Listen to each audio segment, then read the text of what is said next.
আমাকে কথা বলতেই হবে ইনশাআল্লাহ, কারণ আগামীতে আবার আপনাদের সাথে দেখা হবে কিনা আমি জানি না। কথা বলতেই হবে। বসেন, কেউ দাঁড়িয়ে থাকবেন না। আমি দেখতে পাচ্ছি বাংলাদেশের ভাগ্য আকাশে উত্তর গগনে কালো মেঘ জমা হয়েছে, ঝড়ের পূর্বাভাস লক্ষ্য করছি। যদি মোকাবেলা করতে না পারেন সক্ষম ভাবে, এমন অন্ধকার গাঢ় কালো অমাবস্যার রাত আসতে পারে যার সুবে সাদেক হওয়া অসম্ভব। সুতরাং আপনারা কি কাপুরুষের মতো কাফের মুশরিকদের গোলামি করে মরতে চান? বিড়ালের মতো 500 বছর বেঁচে থাকার কোনো লাভ নাই। সিংহের মতো 1 ঘন্টা বাঁচতে চাই। আমাদেরকে বলা হয় সাম্প্রদায়িক উস্কানিমূলক কথা নাকি আমি বলি। পত্রপত্রিকা দিছে না তারা?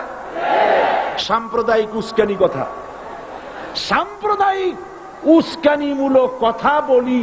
সেই জন্যই বোধহয় শত শত মুসলিম আমাদের কাছে এসে মুসলমান হয়। মানুষে আর বোকা বানানো যাবে না। যাবে কি? আর বোকা বানানো যাবে?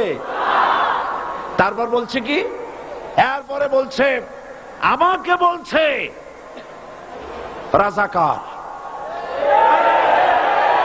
শুনে রাখো, চট্টগ্রামের লক্ষ লক্ষ জনতা, পার্লামেন্টে যখন আমাকে এই কথা বলা হয়েছিল, আমার পার্লামেন্টের কলিগ জাফরুল্লাহ চৌধুরী সাহেব বসে আছেন এখানে,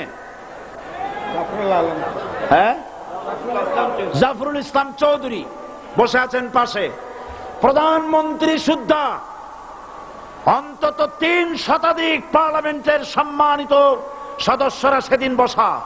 1997 সনের বাজেট বক্তৃতা যখন আমি করতেছিলাম, ডক্টর কুদরতে খোদা, নাম রাখছে কুদরতে খোদা, আসলে গজবে খোদা। এই লোকটি নাস্তিক, ইসলামের চূড়ান্ত দুশমন। তার প্রণীত শিক্ষা ব্যবস্থার যখন সমালোচনা করছিলাম, ট্রেজারি বেঞ্চ থেকে আমাকে বলা হলো রাজাকার। আমি আমার সমস্ত শক্তি একত্রিত করে বলেছিলাম শুধুমাত্র হিন্দুস্তানের রাজাকারেরাই আমাকে রাজাকার বলতে পারে। আমি বলেছিলাম 1973 সন পর্যন্ত আমি বাংলাদেশের কোন রাজনৈতিক দলের নেতা এবং কর্মী ছিলাম না। আমি রাজাকার নই। আমাকে রাজাকার বলে যদি তাকেও প্রমাণ করতে না পারে 10 কোটি টাকার মানহানি মামলা দায়ের করব। আমার এই বক্তব্য সারা দুনিয়া শুনেছে। পার্লামেন্টে আমার এই বক্তব্য রেকর্ড হয়ে আছে। সেদিন 3 শতাধিক পার্লামেন্ট মেম্বারের কেউ আমার চ্যালেঞ্জ গ্রহণ করেন নাই। যে কোনো ব্যক্তি পার্লামেন্টে গিয়ে আমার বক্তৃতা দেখে আসতে পারেন। এরপরে 1997 সনের 7 অক্টোবর দৈনিক জনকণ্ঠ পত্রিকা যখন আমার বিরুদ্ধে লিখলো, সেই পত্রিকায় সাইদির ওপেন চ্যালেঞ্জ 8ম পাতা, 1997 7 অক্টোবর, এত বড় 2 কলমে হেডিং। সেখানে আমি বলেছি বাংলাদেশের সকল সাংবাদিক, গোয়েন্দা বিভাগ, বাংলাদেশের সকল বুদ্ধিজীবীকে আমি আমার পিরোজপুরে আমন্ত্রণ করছি। আমার উপস্থিতিতে যদি কেউ প্রমাণ করতে পারে বাংলাদেশের স্বাধীনতা যুদ্ধের বিরুদ্ধে আমার কোন ভূমিকা ছিল, সজ্ঞানে স্বেচ্ছায় জাতীয় সংসদের সদস্য পদ থেকে পদত্যাগ করব। 3 বছর পার হয়ে গেছে, আজ পর্যন্ত কেউ এই চ্যালেঞ্জের মোকাবেলা করে নাই। সুতরাং আমাকে যারা রাজাকার বলবে তারা পিতৃ পরিচয়হীন অবৈধ সন্তান। 1971 সনের, শোনো মুসলমানেরা, 1971 সনের কোন কাদা সাইদির গায়ে লাগে নাই।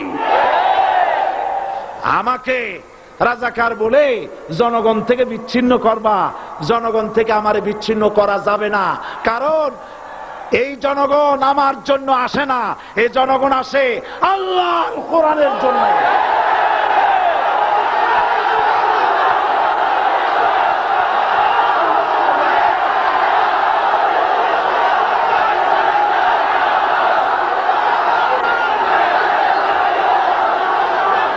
আজকে আর যারা ইসলামের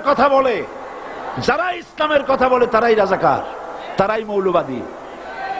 মৌলবাদী বললে আমরা অসন্তুষ্ট হই না, কারণ মৌলবাদী শব্দটা আসছে মূল থেকে। মৌল শব্দ এসেছে মূল থেকে।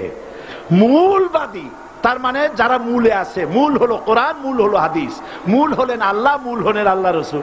আমরা আছি মূলে। এখন বলেন তো মূলের শক্তি বেশি না আগার শক্তি বেশি? আমাদের যারা মৌলবাদী বলে ওরা হলো আগাবাদী। মূলে আছে কত কোটি? 12 কোটি। মূলে আছে কত কোটি?